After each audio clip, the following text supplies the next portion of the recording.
Paz seja convosco. Amém. Amém. Nós adoramos e bendizemos o nome do Senhor. Por mais esse dia, por mais essa oportunidade que o Senhor nos dá. É interessante as coisas do Senhor. Sosseguem os dois, calma. É interessante as coisas do Senhor. O Senhor, como é costume, eu sempre oro para que o Senhor mande vidas. Falava com a Rosângela esta semana. Sempre oro para o Senhor mandar vidas. Eu sei que nós estamos falando aqui, pela graça e misericórdia de Deus, não é besteira. Eu vejo as pessoas falando tantas coisas. E Deus tem nos dado graça. E aí quando eu vejo os bancos vazios, eu posso até querer que meu coração ele se entristeça. Essa semana eu já tenho algumas pessoas, né, dos cursos que a gente vai dando, que a gente vai ministrando. Eu já tenho 3 pessoas que nos assistem lá na Bahia. Tem uma pessoa em Cuiabá. E eu tenho desenvolvido um trabalho com as esposas lá em Salvador. E aí a moça, ela conversou com mais algumas, então mais pelo menos 2 ou 3 moças vão participar desse estudo. E aí um rapaz lá também se sentiu interessado em participar do devocional. Então a nossa igreja, apesar de ter bastante lugares vazios, ela tem outras pessoas que congregam conosco de maneira virtual, que são abençoadas pela nossa igreja. Então, essa é a visão do reino. Apesar de... Gabriel, é tu aqui. A peça esqueceu em casa. Apesar de a gente não ter um número expressivo de pessoas fisicamente, nós temos muitas pessoas que são abençoadas através desse trabalho. Então, na visão de reino, nós temos que entender que o objetivo de abençoar vidas, ele está sendo cumprido. Em nosso último encontro, nós estivemos meditando sobre o tema Vale a Pena Morrer. É um título diferente, um título que não é atrativo, mas é o título que a palavra de Deus dá. As Escrituras falam muito sobre a morte, falam muito sobre a entrega. E aí, pensando um pouco a respeito da questão da morte, me veio na cabeça o crime passional.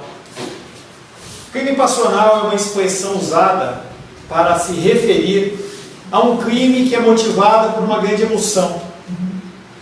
Em especial, entre aspas, dito amor.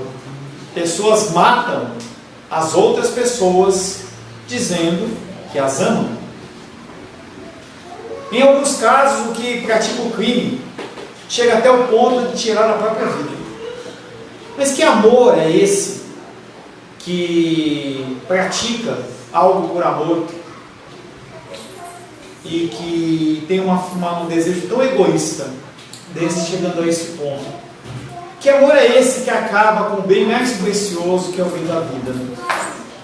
O verso que fica da semana passada é 1 Pedro 3,18, que diz: pois também Cristo morreu uma única vez pelos pecados, o justo pelos injustos, a fim de vos conduzir a Deus, morto sim na carne, mas vivificado no Espírito. Jesus morreu por amor, não por amor a si mesmo, ou para defender a sua honra. Jesus morreu para que nós pudéssemos ter vida, e uma vida com abundância. Ao sermos recrutados para o serviço cristão com o preço do sangue do Cordeiro, nós também assumimos a sua identidade e a sua missão de morrer. Assim como Cristo, nós somos chamados a morrer todos os dias para a nossa vontade. Você não é chamado a entregar a sua vida fisicamente, pelo menos por enquanto. Mas nós somos chamados a morrer para as nossas vontades. Chamados a pensar no próximo como se fosse a nós mesmos. Fazendo assim, nós seremos identificados como filhos e filhas de Deus. sentido de merecermos a salvação por conta dos nossos atos. Não há o contexto do mérito. Eu tenho o mérito de ser salvo pelos meus atos. Eu ajo dessa maneira, então eu mereço. Não, nós não merecemos nada. A única coisa que nós merecemos é o inferno. Vi manifestação, inclusive, de pessoas desta igreja em relação à cantora que faleceu. Me compadeço desse falecimento. E aí o Gabriel, ele compartilhou comigo, ela cantava na igreja. E agora ela foi para o sertanejo. Espero que ela tenha mantido a comunhão dela na igreja, mesmo na fama. Porque se ela não manteve, por mais que ela possa ser rainha disso ou rainha daquilo, o fim dela é o mesmo de todos os pecadores sem Cristo. E apesar das pessoas ficarem fazendo todo essa manifestação de amor, e é válida até por conta de afinidade em relação ao que se canta, ao que se fala, nós temos que entender que a prioridade é o Senhor. E as pessoas, muitas vezes, elas perdem o foco, e elas dão foco para o que é natural.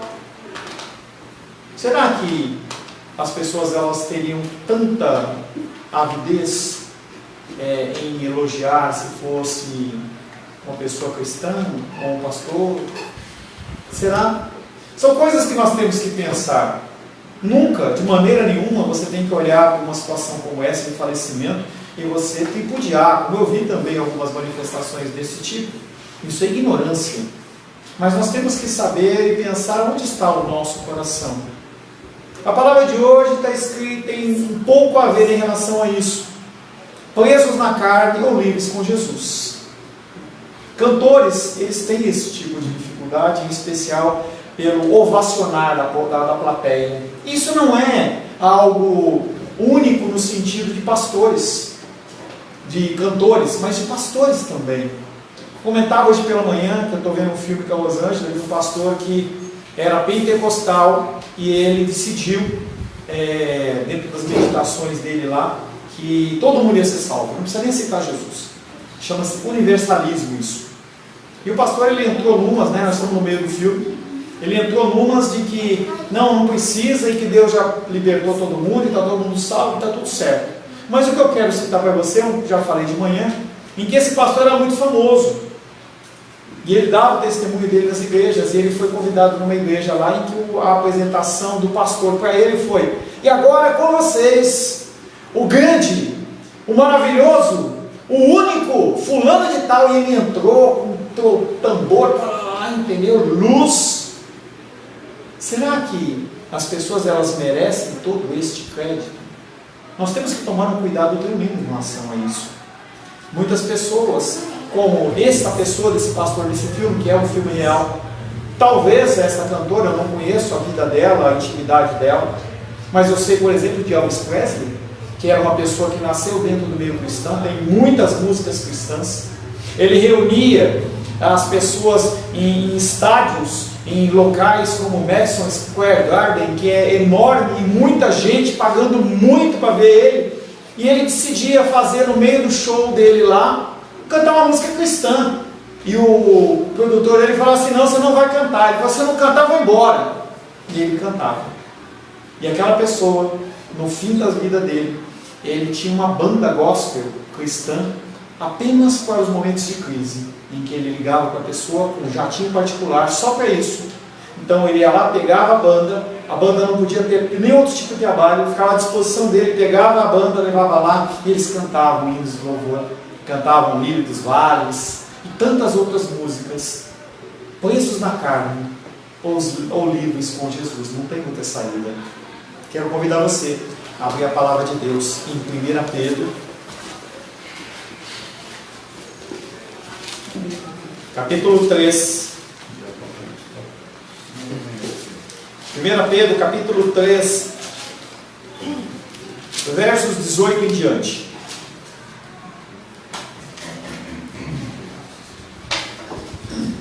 Pedro, capítulo 3, versos 18 em diante.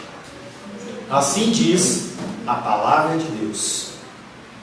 Pois também Cristo morreu uma única vez pelos pecados, o justo pelos injustos, para conduzir-vos a Deus, morto, sim, na carne, mas vivificado no Espírito, no qual também foi e pegou os espíritos em prisão, os quais no outro tempo foram desobedientes, quando a longanimidade de Deus, a paciência, aguardava nos dias de Noé, enquanto se preparava a arca, na qual poucos, a saber, 8 pessoas, foram salvas através da água, a qual, figurando o batismo, agora também vos salva, não sendo a remoção da imundícia da carne, mas a indagação de uma boa consciência para com Deus, por meio da ressurreição de Jesus Cristo, o qual, depois de ir para o céu, está à destra de Deus, ficando-lhes subordinados anjos, potestades e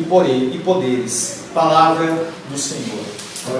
Senhor, em nome de Jesus, mais uma vez lemos a tua santa, bendita e maravilhosa palavra.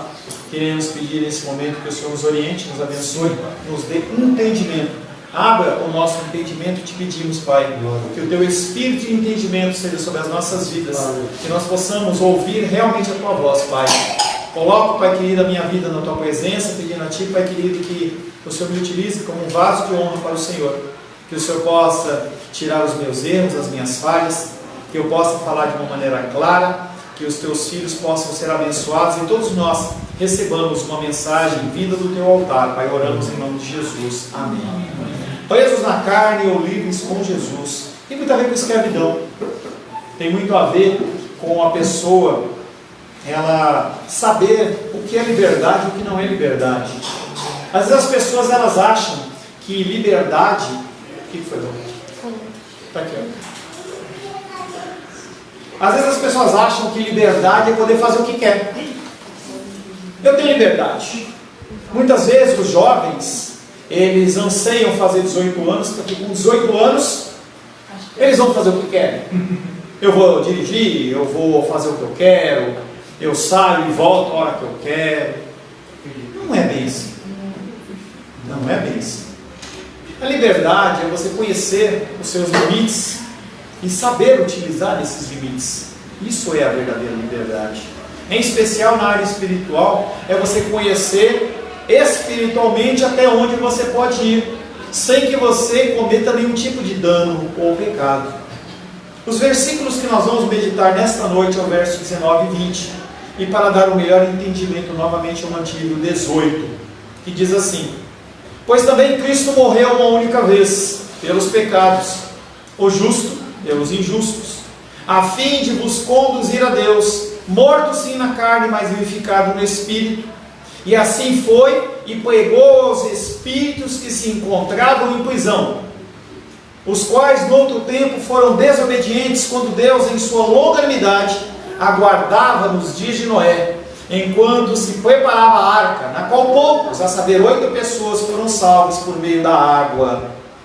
Apesar de pequeno, o verso 19 é um dos mais complexos das Escrituras, no Novo Testamento.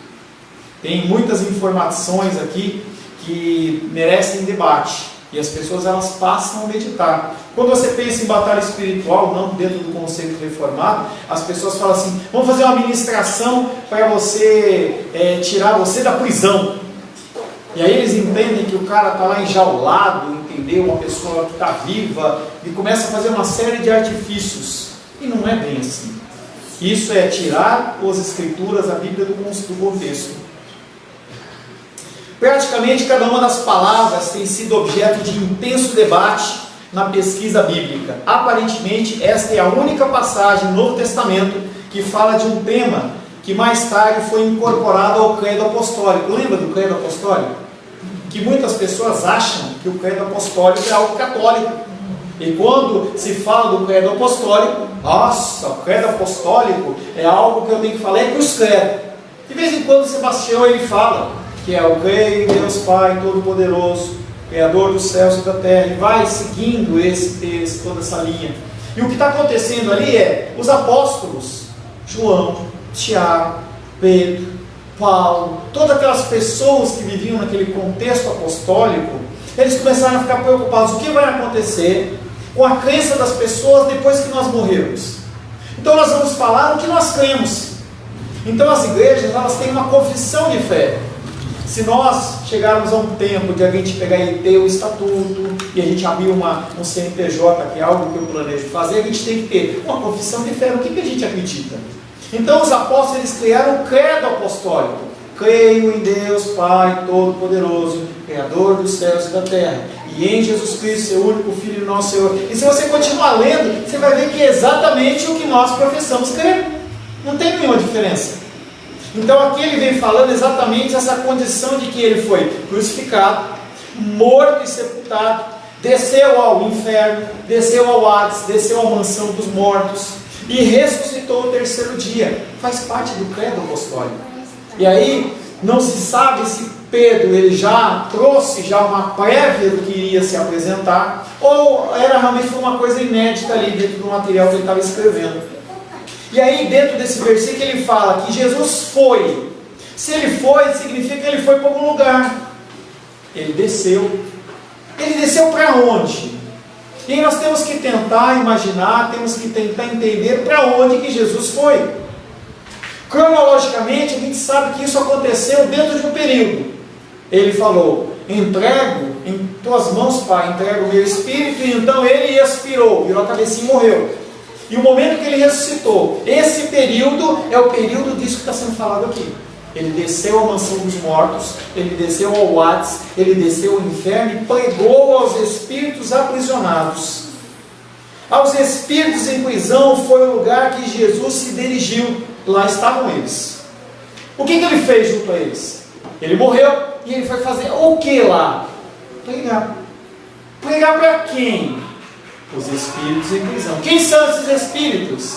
É o Gasparzinho? É o anjo não sei das quantas? Quem são esses espíritos? E aí nós temos que analisar o texto e ele nos dá uma pista. Se a gente ler de novo esse versículo, vamos ler de novo? E ele pegou os espíritos que se encontravam em prisão, os quais no outro tempo, ele está falando de um período específico, foram desobedientes quando Deus, em sua longanimidade, esperava o quê? Esperava o quê? Aguardava nos dias de Noé. Está aí no texto, lê aí. Está aí no texto. Vamos de novo. Está no texto. E assim foi e pregou os espíritos que se encontravam em prisão, que no outro tempo foram desobedientes quando Deus, em sua longanimidade, aguardava nos dias de Noé, enquanto se preparava o quê? A arca. Quem foi que recebeu essa pregação de Jesus Cristo? As pessoas que eram da geração antes de Noé. As pessoas que morreram no dilúvio. Essas pessoas, elas não ouviram. Elas não tiveram a oportunidade. E o que Jesus fez? Vai lá, cumpre, todo mundo tem que ouvir. Para não ter desculpa e dizer que não ouviu. Então ele vai lá e prega para aqueles espíritos. Esses são aqueles que no passado foram desobedientes, quando a longanimidade de Deus aguardava nos dias de Noé, a saber, em torno de 100 anos, se preparava a arca.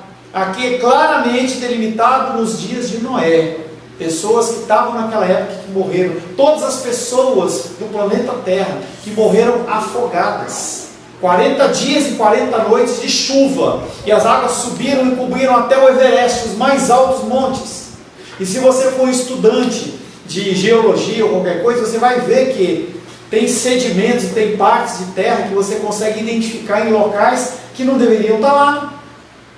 Você encontra uma concha do mar em cima do lado do Everest. Como que isso chegou aí? Será que o caramujinho foi lá, entendeu? Não. Foi por conta do dilúvio. Em todo o evento da paixão, quando a gente fala da paixão de Cristo, a gente está falando da morte até a ressurreição. Cristo foi aos espíritos em prisão que foram desobedientes nos dias de Noé. Enquanto Noé pregava com o seu trabalho, o seu jeito de ser, as pessoas faziam o quê? Olha lá! Olha o cara, o que ele está fazendo? Entenda que naquela época nunca tinha chovido. Não tinha chovido ainda na terra. Foi a primeira vez que choveu. Então Noé estava falando de uma coisa que nunca tinha acontecido.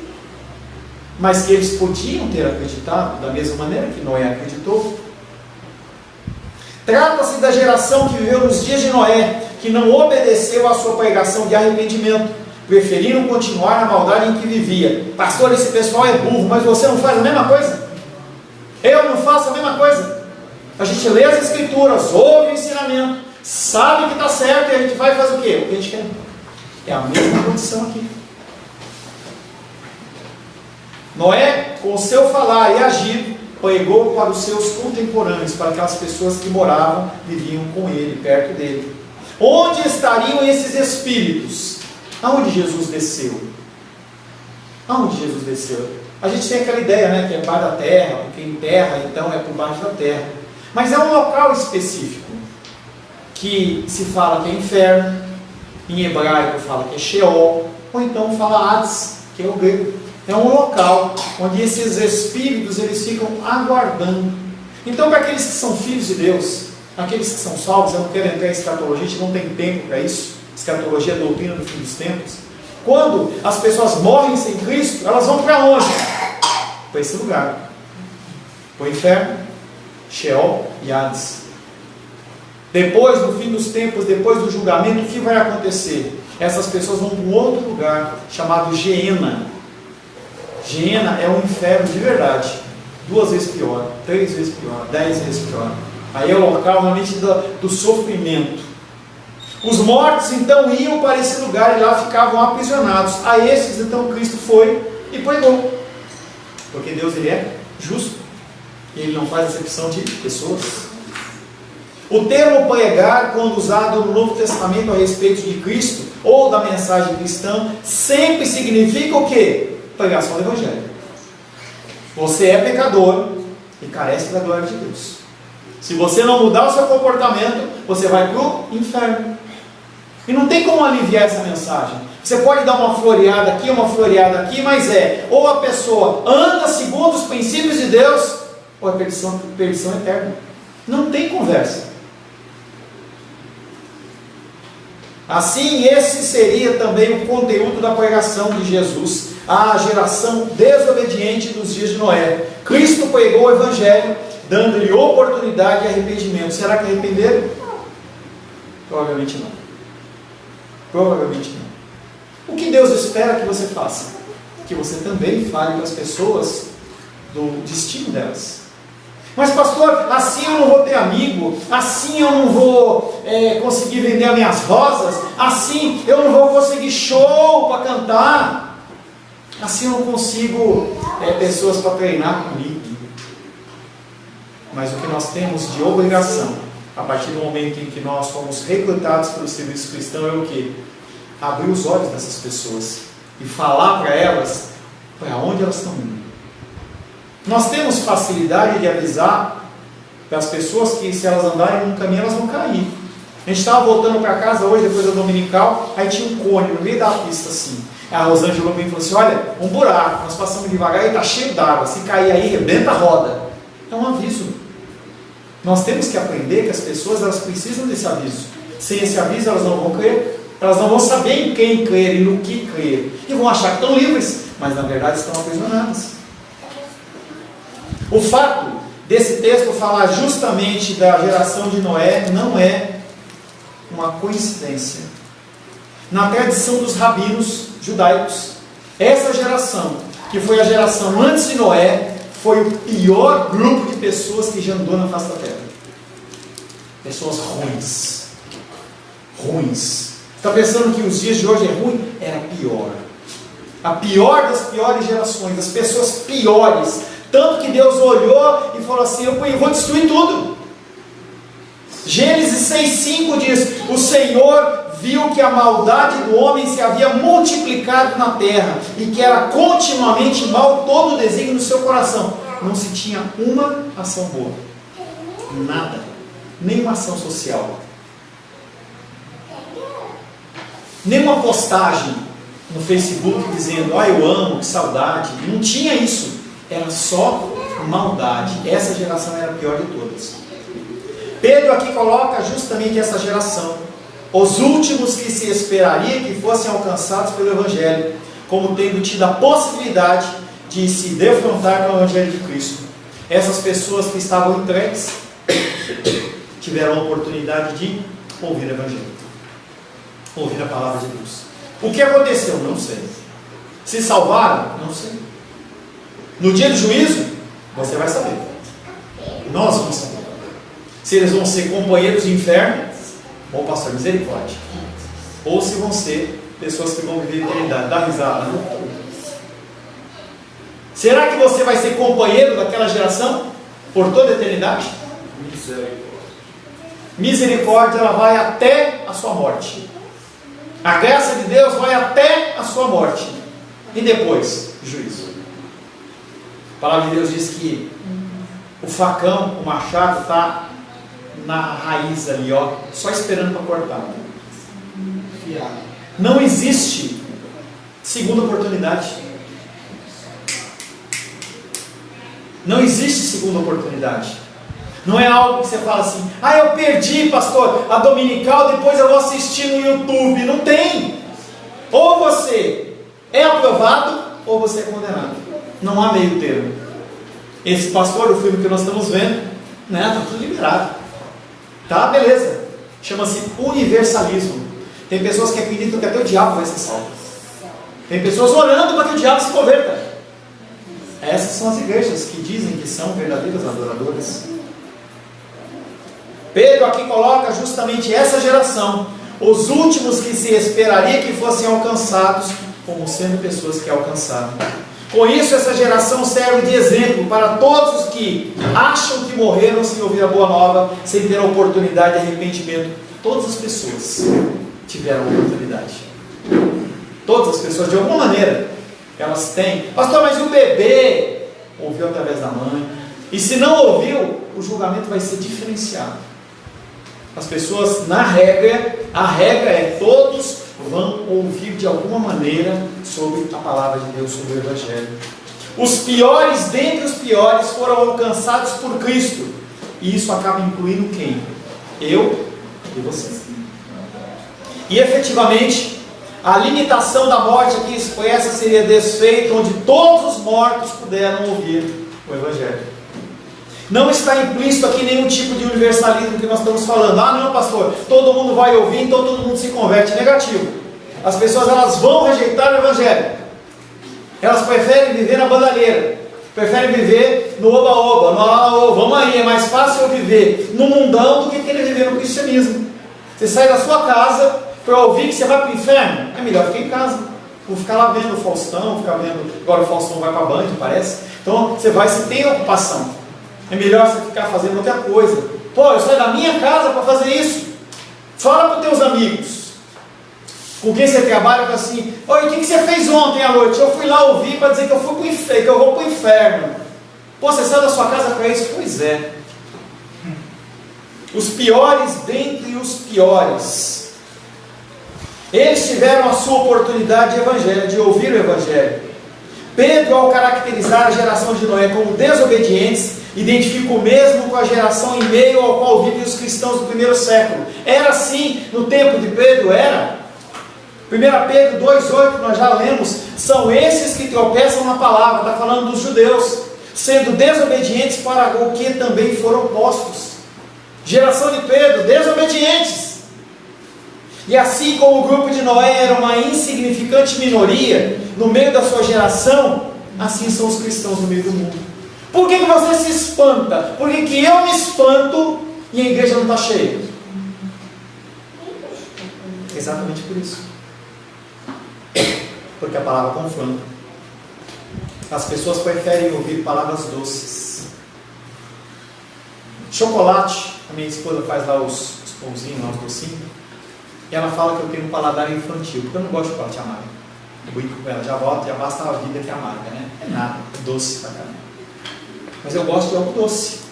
Quando eu coloco a coisa amarga, entendeu? Mas tem pessoas que gostam do amargo. E aí a minha pergunta para você é: tem mais pessoas que gostam do doce ou do amargo? Do doce. Do doce. Tanto que o amargo é mais caro, porque faz menos. As pessoas não querem o amargo, as pessoas querem o doce. Quer que eu falo, ó Gabriel, você é vitorioso, ó o anjo ali, ó, atrás do Gabriel batendo as asas, é isso que as pessoas querem. Eu não tenho esse tipo de palavra para você, porque no dia do juízo, você vai procurar o anjo não vai estar. O anjo vai te deixar na mão. 1 Pedro 2,8b, que nós já lemos, são esses os que tropeçam na palavra, sendo desobedientes para o que também foram postos. Assim como o grupo de Noé era insignificante, assim também é os cristãos no meio do mundo. Mateus 22,14, muitos são e poucos escolhidos. Todos ouvem. Quantas pessoas já ouviram o Evangelho da sua boca? Quantas pessoas já passaram pela nossa igreja? Quantos ainda estão no Evangelho? Para os leitores de Pedro, de sua época, e para nós, fica a ordenança de seguir praticando bem. O que eu tenho que fazer? Continuar caminhando. Continue, como diz lá a Dori, lá do Procurando Mesmo. Continue a nadar, continue a nadar, continue a nadar. Não tem o que fazer. Eu não tenho expectativa para você que alguma coisa vai ficar melhor. Não tenho. Gostaria de ter uma palavra no fim do ano. Olha, nós vamos fazer um projeto de vida 2022 e você vai ganhar casa própria, você vai... Nossa, vai arrebentar, entendeu? Coloca aqui o papelzinho, não vai ser isso. A gente começa a olhar a mídia, as pessoas elas já estão preocupadas. Como é que os postos de gasolina vão lidar com uma gasolina R$10? Como? Você entende que isso é o caos? Eu deixo o carro em casa. E o preço do combustível, do alimento que vai subir? E o preço da energia elétrica? E o preço do gás? O preço da... Como é que fica? E o salário? Continua pequeno. Isso é caos. As pessoas elas vão começar, pode ser que a gente veja isso, eu espero que Deus não permita, que as pessoas elas podem entrar num belo desespero tal, que elas vão começar a fazer aqueles arrastão que tem no Rio de Janeiro, nas ruas de Brasília, em qualquer lugar, porque as pessoas são más. Estava vendo no jornal e compartilhava lá com o Sebastião e com a Rosângela, no Guará ontem, ou anteontem, não sei, hoje, duas pessoas conversando num bar, numa mesa de bar, não sei se eram amigos ou não, discutiram por conta de um assunto qualquer, levantaram, começaram a trocar soco e chute, um deles morreu. Isso é o coração do ser humano. Vai melhorar 2022? Vai nada. Se você não estiver preparado, você não vai aguentar. Para os leitores de Pedro de sua época e para nós fica a ordenança de seguir praticando bem, optando pelo caminho de Cristo, estando dispostos ao sofrimento injusto até a morte, por causa do Evangelho, pois a morte da carne se segue a ressurreição, a vivificação do Espírito e a suprema vitória. O que vai acontecer com você quando você morrer? Você pode estar na glória com o Senhor, ou não estar. Não tem outro local. A geração em meio ao qual vivemos pode ser muito corrupta, mas ainda assim Deus quer que seja pregado o Evangelho, como Cristo fez com as pessoas que estavam em prisão. Não importa quão corrupta seja a pessoa, nós temos que pregar o Evangelho. O fato de sermos uma pequena minoria também não precisa ser visto negativamente, pois várias vezes na história Deus salvou só uma pequena maioria, também chamando-os de remanescentes. Você tem que ser um remanescente. Entre 100 pessoas, uma pessoa. Em 1000 pessoas, uma pessoa. Isso é o Evangelho. O Evangelho não são igrejas lotadas. Não é. Eu sei que tem igrejas que são abençoadas com 1000 membros, 2000 membros. Se a gente for ver uma igreja chamada Ministério da Fé, alguma coisa assim, lá nos Estados Unidos, o pastor John MacArthur, a igreja dele tem 2, 3 mil pessoas. Igreja abençoada, palavra pesada, mas são poucas. A maioria, ela está pregando outras coisas. Foi feito um estudo no ano de 2016, 2017, começou a se visitar uma série de igrejas na região de São Paulo. A conclusão que eles chegaram é de 80% a 90% das pregações da amostragem que eles fizeram não fala de Jesus, tudo heresia. Ou seja, as pessoas estão comendo o quê? Lixo. A Helena está crescendo. Vamos dar só algodão doce, Coca-Cola e nuggets para ela, ver o que vai acontecer. Doente, não tem saúde nenhuma. A igreja não tem saúde, que é o que Pedro está falando.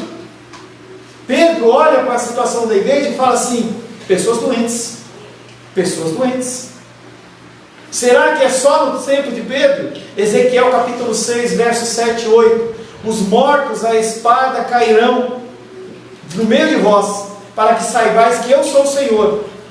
Mas deixarei o resto, porquanto alguns de vós escapareis da espada entre as nações, quando fordes espalhados pela terra.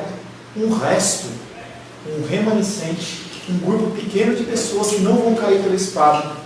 Romanos 9, 27 diz: mas relativamente a Israel, dele clama Isaías, ainda que o número dos filhos de Israel seja como a areia do mar, o remanescente que será salvo. Esse monte de gente que diz que ama a Deus, que ama Jesus, presta atenção aqui, meu querido, depois eu venho com o papai, tá? Que ama a Deus, que ama Jesus, quero ver na prática. É a prática do dia a dia, não é dentro da igreja, é lá fora, é lá que nós damos o exemplo. O fato de sermos uma pequena minoria também não pode ser visto negativamente, porque é assim que Deus age. Certa feita, Deus ele colocou uma situação em que o povo de Israel foi para a guerra. E o profeta falou assim: tem muita gente. Se vocês forem guerrear com esse monte de gente, quando eu, o Senhor, der a vitória, vocês vão achar que vocês ganharam. Todo mundo que tiver com tal coisa, vai embora. Foi 80% embora do exército. Tem muita gente ainda. Põe o povo para tomar água na beira do rio. E falou para o profeta, falou assim: olha, as pessoas que tomarem água desse jeito assim, manda embora. Aí ficou um pouquinho de gente. É assim que Deus age. É assim que Deus faz. Nossa igreja ela é pequena. E eu gostaria que ela fosse maior. Tivesse mais pessoas. Mas Deus ele tem separado a minha vida e a sua vida para fazer essa diferença onde você está. E Deus vai te cobrar isso. Independente do que você pensa, do que você acha, Ele vai te cobrar. É melhor você ficar em casa do que você vir e ouvir e não pôr em prática. A Bíblia cristã menciona em diversos momentos a ideia do fiel remanescente. Nesse caso, os remanescentes são as pessoas que resistiram às tentações do mundo pecaminoso, não se desvirtuaram ou viraram pagãos. Os remanescentes na Bíblia são as pessoas que permanecem na fé em Deus, independente do que estiver acontecendo. O André entrou ali e falou assim: e eu estou aqui de novo. E eu brinquei com ele. Dá para cantar, né, André? Eis-me aqui outra vez. Nós nos apresentamos um Deus Altíssimo com o coração cheio de mágoa, cheio de ira, cheio de dificuldades, nossa mente, nosso coração cheio de ansiedades, angústias e preocupações. Tudo isso porque nós não confiamos em Deus. E mesmo assim Ele nos concede graça para continuar caminhando. Tem uma música muito interessante que eu não vou cantar, mas é a música que fala lá Ieieoa, que é um tributo ao Senhor, em que Ele fala: sou grato por tudo que tem. Nós temos sido gratos por tudo que nós temos. Pela nossa saúde, pelos nossos irmãos, pela nossa família, pelo nosso alimento. Nós somos abençoados. O Senhor, Ele separa os remanescentes. E os remanescentes são as pessoas que permanecem na fé em Deus. O importante é estar do lado certo, do lado da obediência ao Evangelho de Cristo. O Senhor sendo glorificado e soberano do universo. Verso 20, fala que nos dias de Noé, aqueles espíritos eles foram desobedientes, aquelas pessoas, enquanto se preparava a arca, que quer dizer, enquanto se ia construir no meio da salvação para Noé e sua família. A salvação, ela é concedida de uma forma instantânea para você, mas a tua santificação é progressiva. A construção da sua santificação é a construção da arca de Noé. Cada dia que passa você vai crescendo. Hoje vi lá, eu acho que esse testemunho você tocou de bate-pronto, não foi? Não? Você chegou a ensaiar um pouquinho? Mas tudo isso é dedicação. Tudo isso é você se esmerar naquilo que está sendo apresentado. Porque se você continuar na mesma batida que você está, você daqui a 5 anos, 10 anos, você vai ver a mesma pessoa, a mesma situação. Conversava com o Alex essa semana em relação a alguma coisa de negócio, e ele falava assim: pastor, eu estou me vendo daqui a 2, 3 anos igualzinho, eu não quero isso para mim. Quão bom seria se nós tivéssemos esse tipo de visão, não apenas no sentido financeiro, no sentido de aposentadoria, de comprar uma casa, comprar um carro, mas também de um propósito espiritual. Gênesis capítulo 6, versos 14, 15 e 16 diz: faz uma arca de tábuas de cipreste, nela farás compartimentos e as calafetarás por betume por dentro e por fora. Deste modo a farás 300 côvados, será o comprimento de 50, a largura e a altura de 30. Farás ao seu redor uma abertura de 1 côvado de altura. A porta da arca colocarás lateralmente. Farás pavimento na arca, um embaixo, um segundo e um terceiro. E aí eles foram construindo o quê? A salvação deles. Esperando que aquelas pessoas que estavam vendo a pregação dele se arrependessem e falassem: Noé, eu posso ir também? Eu posso subir também? Nenhum fez isso. Para nós, essa arca pode até ser vista como a igreja, semelhante a um barco que navega no meio das tempestades, mas isso não está na texta. Essa arca não tem nada a ver com a igreja, porque a igreja ela é doente. Nós estamos vendo que a igreja ela não é abençoada, porque nós temos que ver a minha vida e a sua vida. Quando você se olha no espelho, você vê um cristão genuíno? Eu não vejo. Eu acordo de manhã com meu coração angustiado. Eu demoro meia hora para tirar essa angústia do meu coração, essa ansiedade, essa preocupação. Eu falei para a Rosângela, acordei mexido essa manhã. Mexido. Que cristianismo é esse? Que não nos dá paz. Será que era só nos tempos de Pedro? Será que é só nos nossos tempos? Abacuque capítulo 1, versos 2 e 3 diz: até quando, Senhor? Ele olhava para o povo de Israel e falava: até quando, Senhor? Clamarei eu e tu não escutarás, gritar-te-ei violência e não salvarás, porque me mostras a iniquidade e me fazes ver a opressão, pois a destruição e a violência estão diante de mim, há contendas e o litígio se suscita. O que ele vê ali naquele povo é um povo ruim, ou seja, é o ser humano, é a condição do ser humano, que estende ao tempo de Pedro, que passa por toda a história e chega no ano de 2021 e alcança cada um de nós, pessoas ruins. O melhor é deixar a arca como uma simples referência. Não adianta querer comparar com a igreja, porque não. As 8 pessoas que foram salvas exprimem algo muito significativo. Uma pequena minoria, sem importância no cenário maior, foi salva, enquanto o grande restante pereceu no dilúvio. Você acha que vai ser diferente no dia da volta do Senhor? Você acha que vão ser milhões, bilhões de pessoas subindo? Esse contexto das pessoas evangelizarem e aí milhões de pessoas aceitarem Jesus, você acha que isso realmente vai perdurar até o dia do juízo? Tem algumas campanhas evangelísticas que tem na África, que é de 2, 3, 4 mil bilhões de pessoas. Você consegue imaginar 4 milhões de pessoas unidas para ouvir uma palavra? Não passa disso. Passa um mês, passa 2 meses, vem a seca, vem a dificuldade, muitos deles ficam para trás. Quando ele fala que você está pensando que no tempo de Noé tinha pouca gente? Tinha o nível de hoje. Um pastor maluco fez umas contas, ele chegou em torno de 4 bilhões e meio de pessoas. 8 se salvaram. Que proporção é essa? Será que você vai ser um agente de salvação? Ou uma pessoa que vai deixar a coisa correr? 8 pessoas foram salvas, exprime que só um pequeno grupo foi salvo. O número 8 segue literalmente a história de Gênesis 6,18, que coloca na arca Noé, sua esposa, seus 3 filhos e suas esposas.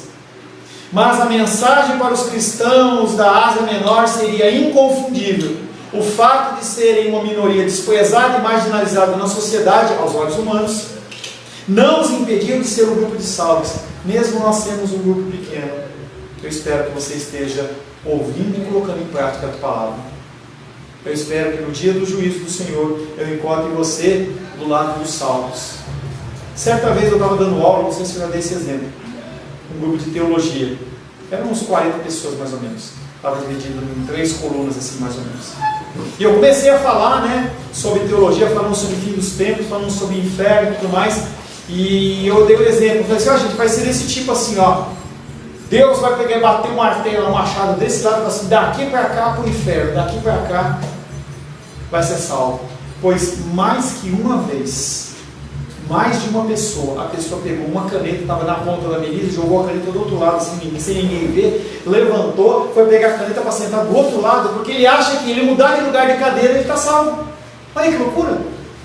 Pessoas fazendo teologia, pessoas que deveriam ser afiadas na Bíblia, estão achando que o simples jogar a caneta de um lado para o outro vai fazer com que eles mudem de categoria, ou que eu tenho o poder de dizer que daqui para cá é para o inferno, então o cara vai para o inferno. Esse é o cristianismo de hoje.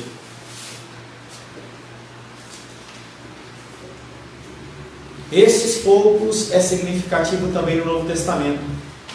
Vários ditos de Jesus referem-se ao pequeno número dos que são salvos. Abre aí Mateus 22:14.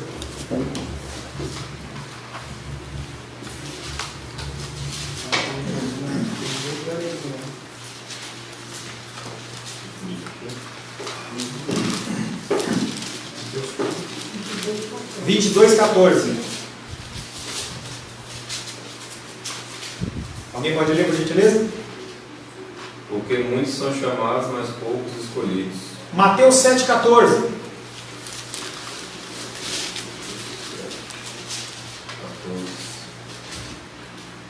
Porque estreita é a porta e apertado o caminho que conduz para a vida, e são poucos os que acertam com ela. O que é isso? É poucos que querem entrar por essa porta estreita. É muito mais fácil entrar por uma porta larga. Uma porta de uma igreja que vai permitir o que eu quiser. Quantas igrejas estão fazendo aberrações aí? Falava, acho que semana passada, um pastor de uma grande igreja, se não me engano, presbiteriano. Ele foi presbiteriano, estava ministrando a pessoa lá de Cuiabá, ela mandou até para mim o documento. Ele falou assim, que ele está tentando colocar lá na igreja a ordenação de pastoras homossexuais e mais não sei quem. É isso que as pessoas estão querendo. As pessoas querem é o forró gospel. É aquilo que eu brincava de manhã. É só você colocar gospel. É o cantor gospel. Então ele pode cantar qualquer coisa. A santificação, ela não vem apenas das palavras. Vem do seu proceder e do seu agir. Foram salvos significa esperança. Não depende de você. Agora sim, aleluia. Não depende de mim. Para Noé e sua família, o instrumento da salvação foi a água do dilúvio. A enxurrada que lavou a terra e destruiu a humanidade, representando o juízo de Deus sobre aquela geração corrompida. Para mim e para você, a esperança, ela está no renovo. Não o renovo que vem através da destruição, mas pelo sangue do Cordeiro que foi morto na carne em si, mas que ele ressuscitou. Aleluia. A importância de nós tomarmos a Santa Ceia é nós sermos lembrados que a salvação não veio pelo meu sim, nem pelo meu agir, mas o meu agir, ele testifica se eu sou filho de Deus ou se eu não sou filho de Deus. Aleluia. Não é gravata, não é andar com a Bíblia debaixo do braço ou em cima do painel, não é colocar o adesivo no carro a serviço do rei. Isso diz pouco às pessoas que são salvas, ou melhor, diz pouco das pessoas que se dizem ser salvas. Para você ser reconhecidos como salvo, depende de como você age. Para as crianças, para os jovens, como que eu trato meu pai e a minha mãe? Será que eu os respeito? Se eu sou um marido, eu amo a minha esposa como Cristo amou a igreja, a respeito, cuido dela e a amo. Estou disposto a entrar na frente de um homem armado para, se tiver que morrer, eu morrer, ou eu vou correr para trás dela? Ser uma esposa ou ser uma mulher, o que é esperado de uma mulher? O que Deus quer que a mulher faça? Será que as mulheres estão cumprindo o papel delas? Ou estão fazendo todas as outras coisas menos aquilo que Deus quer? Eu posso não ter autoridade para julgar a sua vida, mas Deus tem. E o que nessa noite eu falo para você é um alerta. Quantas pessoas veem você? Elas veem um cristão? Se as pessoas não veem você um cristão, você tem que ficar preocupado, porque algo está errado. Se eles veem em você apenas um ímpio, se eles veem apenas em você um fanfarrão, alguém que dá risada, um cara que brinca com tudo, alguma coisa tem errado. Não quer dizer que você tem que viver uma vida de tristeza, aquele negócio tipo monge, eu não me relaciono com ninguém, não é isso. Mas as pessoas, elas têm que ver Cristo em você. Se as pessoas não veem Cristo em você, pode ser que não haja Cristo em você. Senhor, em nome de Jesus, queremos louvar, adorar e bendizer o Teu nome. Queremos, Pai querido, reconhecer que o Senhor é o Deus de toda a terra. Queremos, Pai, reconhecer que em certo momento estávamos presos na carne e o Senhor, Pai querido, nos libertou. Pela Tua graça, pela Tua misericórdia, nós somos livres. Que nós possamos, Pai, valorizar isso. E mais ainda, nós possamos, Pai, não deixar que esta mensagem morra nas nossas mãos. Que nós sejamos instrumentos do Teu querer e da Tua vontade. Oro em nome de Jesus. Amém. Graças ao nosso bom, querido e amado Deus. Essa semana eu estarei indo para Caldas Novas dar um curso. Eu vou estar lá quinta, sexta e sábado. Vou chegar bem tarde da noite, mas a escola dominical vai ser normal, tá? Pelo contrário, vai ser de fogo, né? Tá? Então a escola dominical nós vamos dar continuidade, se Deus assim o permitir, com o tema orgulho, que nós começamos hoje, e dar continuidade. Então eu peço que você esteja em oração, para que Deus ele possa me abençoar na minha ida, no meu estado, na minha volta, possa cuidar da minha família, e também as vidas lá de Caldas Novas. Vai ser um grupo de mais de 150 pessoas, eu vou estar lá, 150 pessoas, que elas possam ser abençoadas com a palavra que vai ser ministrada naquele lugar. Amém? Senhor, em nome de Jesus, agradecemos a Ti de todo o coração por esse dia na Tua presença, por essa semana, Pai querido, que se finda e se inicia. Queremos pedir, Pai querido, que o Senhor nos guie, nos oriente, nos direcione, que nós possamos ser guardados e protegidos, que o Senhor, Pai querido, cubra com o Teu sangue a nossa vida, nossos entes queridos, nossos familiares, nossos bens, nossa fonte de renda, e que se assim o Senhor decidir e o Senhor não voltar, nós possamos nos encontrar novamente na semana que vem para louvar, adorar e bendizer o santo nome do Senhor. Que o amor de Deus Pai, a graça salvadora de Jesus Cristo, a consolação do Espírito Santo seja sobre a nossa vida hoje e sempre. Amém. Deus te abençoe, te conceda graça.